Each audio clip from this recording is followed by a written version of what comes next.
Hi எல்லாருக்கும் வணக்கம் and welcome. இன்றைக்கி நம்ம சேனலில் வெங்காயம் உருளைக்கிழங்கு வச்சு ஒரு சூப்பரான கிறிஸ்பியான பக்கோடா தாங்க.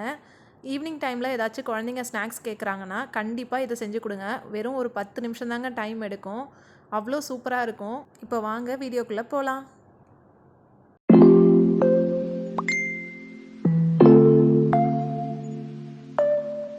இப்போது இந்த பக்கோடா செய்கிறதுக்கு நான் 2 வெங்காயம் 1 உருளைக்கிழங்கு எடுத்திருக்கேங்க. இந்த உருளைக்கிழங்கை இந்த மாதிரி ரவுண்டாக ஃபஸ்ட்டு கட் பண்ணிக்கலாம். கட் பண்ணிவிட்டு இதை நீட்டமாக இந்த மாதிரி மெல்லிஸாக கட் பண்ணிக்கோங்க. இந்த மாதிரி எல்லாத்தையுமே கட் பண்ணிக்கலாம்.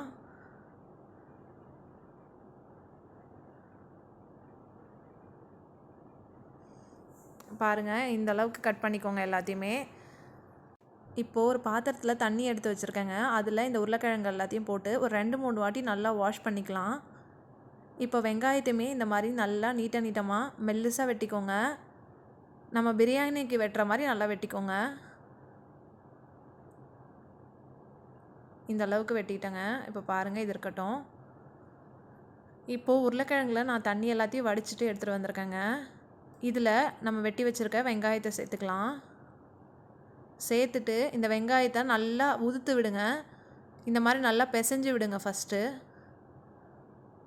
அப்போ வெங்காயம் நல்லா ஒட்டிகிட்டு இருந்தாலும் அது தனித்தனியாக வந்துடும். அதனால் இப்போது இதில் நான் ஒரு 1/2 கப் அளவுக்கு கடலை மாவு சேர்த்துக்கிறேங்க.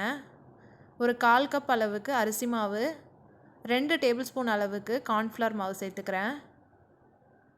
1 ஸ்பூன் அளவுக்கு கார மிளகாத்தூள் சேர்த்துக்கிறேங்க. 2 ஸ்பூன் அளவுக்கு கரம் மசாலா, அப்படி இல்லைன்னா சிக்கன் மசாலா எது வேணால் சேர்த்துக்கலாம். 1 ஸ்பூன் அளவுக்கு இஞ்சி பூண்டு பேஸ்ட் சேர்த்துக்கிறேங்க. இது கூடவே ஒரு 1/2 ஸ்பூன் அளவுக்கு சோம்பு சேர்த்துக்கலாம். இந்த சோம்பு சேர்க்கும்போது நடுவில் நம்ம சாப்பிடும்போது சூப்பராக இருக்குங்க. ஒரு கொத்து கருவேப்பிலையை இந்த மாதிரி குட்டி குட்டியாக சாப் பண்ணி வச்சுருக்கேன். அதையும் சேர்த்துட்டு தேவையான அளவு உப்பு சேர்த்துக்கோங்க. சேர்த்து இதை நல்லா மிக்ஸ் பண்ணிக்கோங்க. ஃபஸ்ட்டு தண்ணி எதுவுமே சேர்க்காம இந்த மசாலாவில் நல்லா பெரட்டுங்க.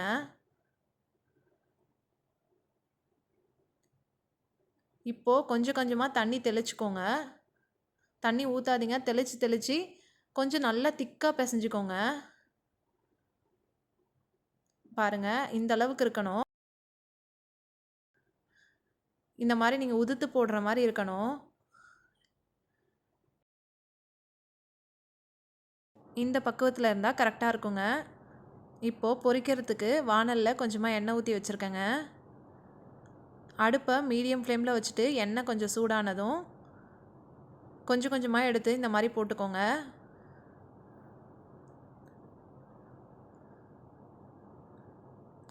பாருங்கள், தனித்தனியாக போடுங்க. எடுத்து போடும்போது ஒன்றோட ஒன்று ஒட்டாமல்.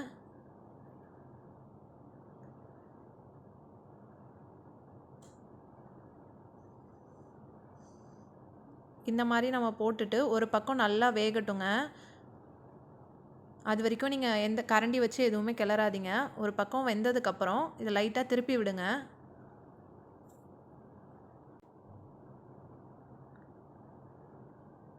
எல்லாத்தையுமே திருப்பி விட்டு இது இன்னொரு பக்கம் நல்லா வேகட்டுங்க. இது நல்லா கிறிஸ்பியாகி வர வரைக்கும் அப்படியே விட்டுருங்க. பாருங்கள், இப்போ 2 பக்கமுமே நல்லா வெந்து இந்த அளவுக்கு நல்லா மொறுன்னு வந்திருக்கு. இப்போ இதை எடுத்துக்கலாம்.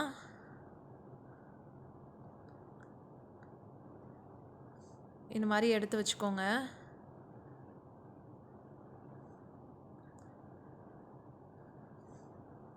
அதே மாதிரியே நான் எல்லாத்தையுமே பொரித்து எடுத்துக்க போகிறேங்க.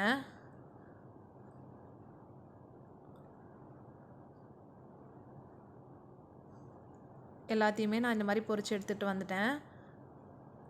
பாருங்கள், சூப்பரான பக்கோடா ரெடி ஆகிடுச்சு. ஈவினிங் டைமில் குழந்தைங்களுக்கு என்ன ஸ்நாக்ஸ் செஞ்சு கொடுக்கறதுன்னு யோசிச்சுட்டே இருக்கீங்கன்னா கண்டிப்பாக இதை செஞ்சு கொடுங்க. குழந்தைங்களும் விரும்பி சாப்பிடுவாங்க. இந்த ஆனியன் நல்லா கிறிஸ்பியாக, உருளைக்கிழங்கு நல்லா சாஃப்டாக சூப்பராக இருக்கும். இதை கண்டிப்பாக உங்கள் வீட்டில் ஒரு வாட்டி ட்ரை பண்ணி பாருங்கள். என்னோடய சேனலில் நீங்கள் ஃபர்ஸ்ட் டைம் பார்க்குறீங்கன்னா உங்களுக்கு பிடிச்சிருந்ததுன்னா சப்ஸ்கிரைப் பண்ணி வச்சுட்டு பாருங்கள். நாளைக்கு இன்னொரு சூப்பரான வீடியோவில் பார்க்கலாம். அது வரைக்கும் happy cooking and thanks for வாட்சிங்.